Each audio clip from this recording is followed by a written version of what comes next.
자, 강의 시작하도록 하겠습니다.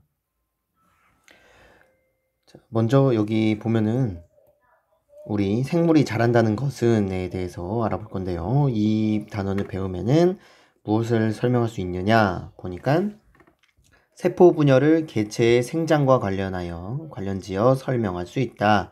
그래서 세포 분열이랑 생장에 대해서 배우게 될 거고요. 개체라는 것은 어떤 생명체를 말합니다. 여기 보니까 여기 쪼꼬맹이가 점차 이렇게 성장을 하고 있는 거죠. 그러니까 몸집이 점점 커지고 있지, 이렇게. 귀여운 친구거든요. 몸집이 점점 커지고 있는 거를 무엇이라고 부르느냐 하면은 생물의 몸이 자라는 것을 생장이라고 부른다. 요 녀석이 이제 몸집이 커지는 거를 생장이라고 부르는 거야. 생장이라고 하는데 이제 그 생장에 대해서 좀 더 알아보면은 요 쪼꼬맹이가 하나의 세포가 그 세포를 먼저 설명하자면 우리가 1학년 때 배웠지. 세포는 생명체를 이루는 어떤 그 기본 단위라고 할 수 있죠. 그 세포들이 뭉쳐가지고 우리 몸을 이루는 건데, 근데 만약에 세포 크기 자체가 크기가 커지면서 이제 생장이 일어나는 것과 그리고 세포가 많아지면서 이제 생장이 일어나는 것 두 가지를 비교해 볼 수가 있는데요. 먼저 그 두 가지가 어떻게 비교될 수 있는지, 그러니까 왜 생명체들은 세포 크기가 늘어나면서 몸집이 커지는 게 아니라 세포의 수가 늘어나서 몸집이 커지는지를 이제 이해를 해야 되는데, 그러므로 해서 이제 세포 분열이 일어나는 이유가 이제 되겠죠. 자, 생장할 때는 이제 세포의 수가 늘어나는데, 여기 결론적으로 말했을 때 몸집이 커지는 게 세포의 크기가 커지면서 생장이 일어나는 게 아니라 세포의 수가 늘어나면서 몸집이 커지는 것이다 라고 나와 있죠. 근데 그 이유가 뭐냐, 먼저 그걸 이해하려면은 물질 교환을 알아야 돼. 세포의 물질 교환, 이건 통합과학에서도 나올 텐데, 여러 가지 나트륨이나 칼륨 이런 것들이 세포 안팎으로 이제 움직이면서 신호 전달한다든지, 아니면은 그 외에 단백질이나 이런 것들이 어떻게 움직이는지 이런 것들 배울 거예요. 근데 기본적으로 봤을 때는 세포에서 어떤 물질 대사, 에너지를 만들어내는, 그리고 뭔가 일을 하는 데는 산소가 필요하고, 그래서 산소를 흡수해.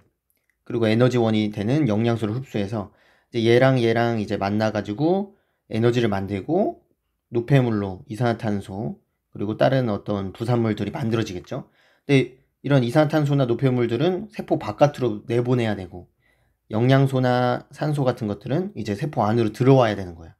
그런 것들을 물질 교환이라고 하는데, 이 물질 교환이 일어나는 게 그 물질 교환의 효율성을 봤을 때 세포의 크기가 증가하는 것과 그 다음에 세포의 수가 증가하는 것 중에 어떤 게 더 효율성을 크게 만들지를 이제 비교해 보는 거예요.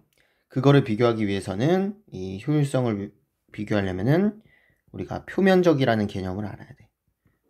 표면적이라는 거는 그 다른 바깥과 만날 수 있는 면적이라고 생각하면 될 것 같아. 이 세포 자체가 바깥 세계와 만날 수 있는 면적이라고 생각하면 되겠습니다. 자, 그러면은 170쪽으로 넘어가면은 그 표면적과 부피와의 관계 실험하기 이런 게 나와 있어요. 보면 부피는 어떻게 구하는지 알지? 너네 표면적도 어떻게 구하는지 알 거야. 표면적이라는 거는 이제 수학에서 말했던 건널비라고 생각하면 될 것 같고요. 부피는 알지? 가로 곱하기 세로 곱하기 높이.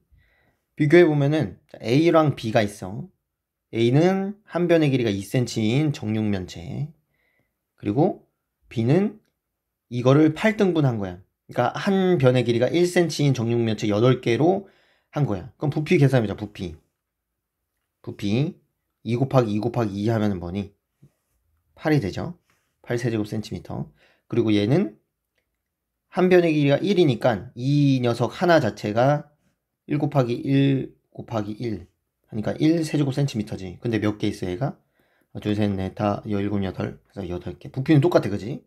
부피는 똑같은데 표면적을 한번 보자. 표면적을 보면은 A는 이거의 건널비를 구하는 거야. 이 사각형 넓이 2 곱하기 2 하면 4제곱센티미터가 되지. 근데 이게 몇 개 있어? 정육 면체니까 4 곱하기 6 하면은 24가 되겠죠. 맞아? 근데 요 녀석 보자. 요 녀석을 보면은 1cm인 게 면이 1이지. 그러니까 이 녀석 자체가 하나의 정육면체의 건널비, 표면적을 보니까 1제곱센티미터인 게 몇 개 있어? 6개 있지? 그러면은 이거 자체의 건널비는 6이니까. 근데 6이 몇 개 있어? 8개로 나눴다고 했지. 그럼 6, 8, 48. 이렇게 되지. 그럼 표면적은 어디가 커? 요렇게 잘려 있는 게 더 크겠죠. 맞아요? 하나의 크기보다는 여러 개로 잘려 있는 게 더 많겠지. 비교를 해보면은, 여기 밑에 비교를 해보면은, 비교한 게 안 나오네. 하여튼 여기 보면은, 얘를 이제 큰 녀석 자체만을 잘라서 봤을 때는 안에는 염색이 잘 안 되고, 요거 자체는 작으니까 염색이 다 된 상태로 8개가 다 고르게 염색이 된 상태로 이제 되는 거야. 두 가지를 비교하는 실험이. 이 안쪽에가 염색이 잘 안 되고 얘는 바깥에는 염색이 되는데 그 이유가 뭐겠어? 얘는 크기가 크니까 안쪽까지 뭔가 들어가는데 오래 걸리고 힘들겠죠? 맞지? 거쳐가야 되는 게 되게 많은 거야. 그러니까 크기가 큰 세포랑 크기가 작은 세포 이렇게 있으면은 얘가 여기 내부까지 산소랑 영양소가 들어가는데 시간이 오래 걸리고 효율이 낮다는 거지. 그리고 노폐물이 나오는데도 이산화탄소 나오는데도 오래 걸리니까 이렇게 되면은 노폐물이 쌓이면서 점점 얘는 이제 죽어가겠죠. 근데 이 녀석들은 잘 들어가고 잘 나와. 잘 먹고 잘 싸고 그래. 잘 먹고 잘 싸고 이렇게 잘 되는 거야. 그러니까 이제 진화 과정에서 이렇게 세포가 크기가 커지면서 생장을 하는 녀석들보다는 이제 세포를 분열하면서 나누면서 이제 그 생장하는 녀석들이 더 유리했다 이거지. 세포 크기를 늘리면서 생장하는 그 생명체들이 있어요. 근데 이 녀석들은 크기에 제한이 있겠지. 왜냐면은 크기가 점점 커질수록 이런 물질 교환이 어려워지기 때문이겠죠. 자, 그럼 결론 한번 내려볼까요? 여기 보면은 밑줄로 한번 보면 세포의 크기가 커지면 세포가 필요로 하는 물질의 양과 생명활동 결과로 만들어지는 노폐물의 양이 많아진다. 그만큼 이제 크기가 커지면서 많이 먹고 많이 싸겠죠.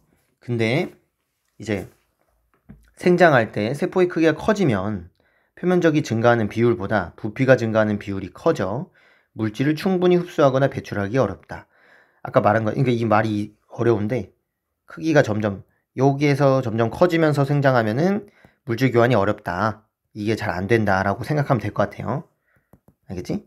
여기 안쪽까지 이제 들어와야 되는데 그거 전체적으로 퍼지기가 어렵다는 거야.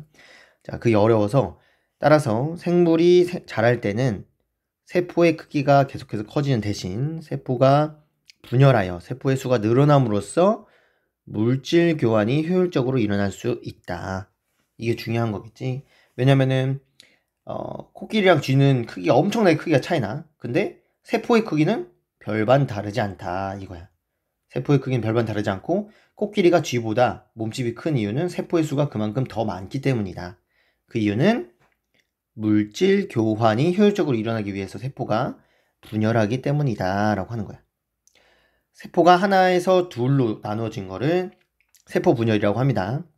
근데 그 세포 분열하기 전에 크기가 좀 커진 녀석을 모세포라고 불러요. 엄마세포. 이제 그 녀석이 세포가 두 개로 나뉘어지면서 조금 작은 딸세포 두 개로 나뉘어지는 거야. 오케이? 여기 모세포, 딸세포는 약간 그 부세포, 자세포 막 이런 게 없잖아. 왜 이렇게 됐느냐? 선생님도 이건 정확하지 않은데 우리가 세포 속 안에 미토콘드리아라는 게 있어요. 미토콘드리아. 이 미토콘드리아라는 녀석은 세포 호흡을 하는 녀석이야. 세포 호흡. 근데 이 미토콘드리아가 원래는 그냥 개별적인 생명체였어. 개별적인 생명체였는데 어떤 세포가 이 미토콘드리아를 잡아먹은 거야. 이렇게 잡아먹었어. 잡아먹었는데 얘가 여기서도 생존을 잘 한 거지. 그러다 보니까 요 녀석이 점점 요 녀석의 DNA를 이제 잡아먹고 그래서 얘네가 번식을 할 때 미토콘드리아를 같이 가져간 거야. 근데 우리가 나중에 뭐 DNA나 유전자 배우면 바로 다음 단원에서 배우면은 이제 나오겠지만 요 미토콘드리아에 대한 설계도는 어머니로부터 물려받는 거예요. 어머니. 그러니까 세포 분열을 해서 이제 나한테 이제 줄 때는 이 미토콘드리아에 대한 정보는 어머니로부터 물려받게 된 거야. 그 연구 결과 밝혀졌어. 아빠한테는 미토콘드리아에 대한 정보를 못 받아. 그래서 모세포, 딸세포라고 한 게 아닌가. 이렇게 추측을 하고 있는데요. 그건 뭐 TMI였고요. 그렇게 해서 결국은 이제 모세포가 딸세포로 나뉘는 과정을 세포 분열이라고 하고요. 그리고 딸세포가 다시 커져. 점점 생장을 해서 이제 세포 크기에 이제 효율이 가장 좋은 정도로 됐을 때 이제 얘가 다시 모세포 역할을 하고 얘가 다시 작은 딸세포로 이제 나뉘는 과정이 일어나겠죠. 밑에 보면은 세포가 분열하여 생긴 딸세포는 다시 크기가 커지고 분열하는 과정을 주기적으로 반복한다 이렇게 했는데 그 분열하는 거기서 보면은 주기가 있대요. 세포 주기. 그러니까 이 녀석이 딸세포가 다시 모세포처럼 역할을 하려면 세포 크기가 증가해야 돼. 그 증가하는 기간을 간기라고 합니다. 간기. 자, 세포가 생장을 하고 분열을 준비하는 단계라고 하고요. 그 다음에 분열기. 분열기는 이 커진 모세포가 다시 딸세포로 나뉘는 그 시기인데 이 분열기는 간기보다 훨씬 작고 이 안에서 이제 분열이 일어난 다음에는 각자 이 녀석들도 똑같이 간기를 거쳐서 분열기, 간기 거쳐서 분열기 이렇게 세포 주기를 토대로 계속 이제 세포가 분열하는 거겠죠. 오케이. 그래서 우리가 그 세포가 분열하면서 새로운 세포들이 만들어지나 새 세포. 그러니까 원래 있던 애들은 점점 이제 늙어가지고 생명을 다한 녀석들은 죽고 그런 건데 피부에서 죽은 거는 이제 때로 나오는 거지.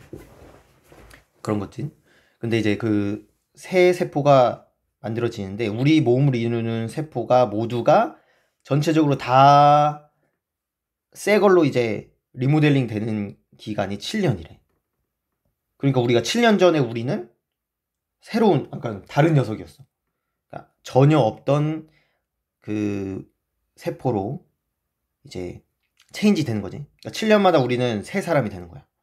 맞아요? 너희는 새 사람 되고 있니? 지금 계속 세포 분열을 하면서 새 사람이 되고 있는 과정이죠. 그리고 되게 좀 약간 철학적으로 우리는 계속해서 이제 변화하는 사람들이 된 거지. 자, 오늘 수업은 여기까지 하도록 하고요. 돌아가서 한번 보자. 세포 분열을 개체 생장과 관련지어 설명할 수 있다. 설명할 수 있겠니? 자, 개체의 생장은 결국은 몸집이 커지는 거잖아, 그지? 몸집이 커지는 건데 이 몸집이 커지는 게 어떤 것 때문에 커지는 거야?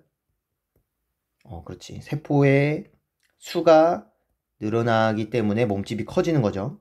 맞아요?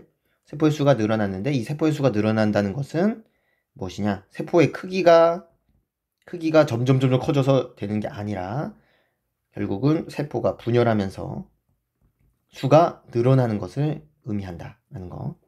오케이. 여기까지 하도록 하겠습니다.